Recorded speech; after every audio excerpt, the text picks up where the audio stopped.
now becomes the hard part, the commiseration part. We're going to bring in Aleksib and my friend Yanko. We've got just a few questions here for the man. A rough day in the office, Aleksib. For you guys, I want to start this one out kind of in the same light. And first of all, the veto itself. Let's talk a little about the preparation and kind of going into Nuke as an idea. I mean, we knew that they like to play Mirage. They like to play Inferno. It's their best map also. And us picking something else, it was just the idea of everyone, honestly. Like, obviously, we need to agree on what we plan to do on the game. We know that they like to anti-strat a lot, and we saw it also on the veto process that they were fully surprised about the pick. Made us feel really confident going into it because we had a good plan. But I feel like they just got us fully off guard with, like Roland got me off guard a couple times in lobby, playing really aggro. And we just started slow. And I feel like starting slow was the name of the game on second and the third map also. I feel like on Ancient we were on the driving seat and it was comfortable. On the other two maps we weren't on the driving seat. We came back on both. On Nuke maybe it was a little bit too late. On Inferno it was really possible, honestly. But yeah, that's it. Yeah, like you said, you had a great Ancient, obviously, right out the gate, big lead, and then on Nuke you started mounting the comeback. Do you think maybe in a way, coming back but not being able to fully complete it was worse off, right? Like, I mean, you spent a lot of energy there, I assume, making the comeback, and then it slips away at the very last moment? I mean, it's hard to say. I think the best thing is not to get fully smashed. But then again, feel like we felt more alive and we kind of left the game with some momentum because we played a decent CT side overall, even though we lost. And we felt like we could just hop into this CT side after we won the knife round and Decider is like our best map and CT side.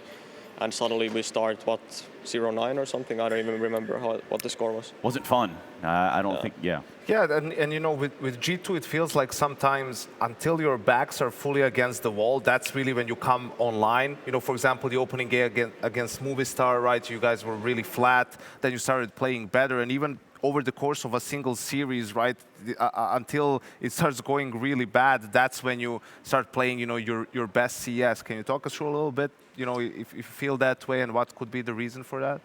I mean, sure, yeah. I think every team kind of has it, like, after you're losing a lot, I feel the tension gets a bit lower. I feel everyone feels like we just want to go together and just white peak them, just get some fights, get it going on. And I feel like that 5% of extra confidence gets people usually to come back in these games. I mean, after we won the pistol round on T side and Nemanja got an ace, I felt like we could make it happen.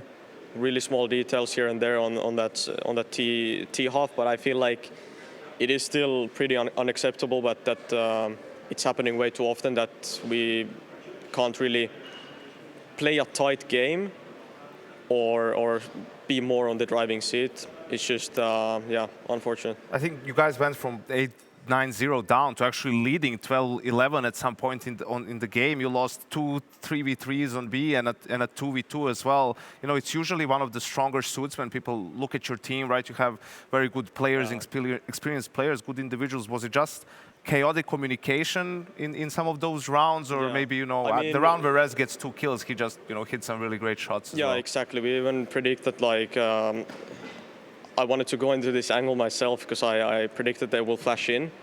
Maybe we should have instantly peeked after the flash. I mean, in hindsight, it's easy to say afterwards what you should have done. But I mean, he just insta-killed us. But I feel like we had another round where it was like a 3-on-3 on B side, and we threw away all of our util, where it felt clear that they were playing retake. So we kind of threw away all our util, and then they started to come with their util. We couldn't answer back.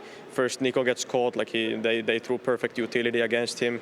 Then another player dies, and Nemanja is a 1-on-3 situation on Dark. So I feel like maybe the pressure that we mounted this comeback and now we have to close it got into us, I don't know. But yeah, we didn't play the best. And as you said, it felt really weird that we didn't come out on top in these rounds, because it's usually those rounds that is our strongest suit.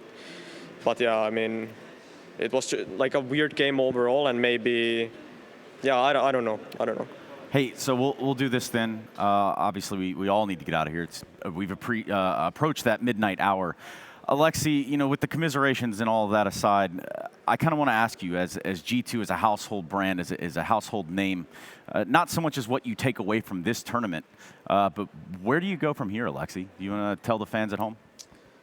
I mean, the #1 goal was to end the year on a good note. Not the year, but start the summer break on a really good note after us like continuously playing better from Dallas into this Blast Pro. With really close, we got into the finals and we kind of threw it away. And now we felt like this could be the tournament that we reached the final, and obviously we drop into lower bracket and now we bomb out. So it's a shock to all the players and the management. And honestly, I don't know, like, we are obviously going into vacation soon, or maybe we're going to have some big discussions.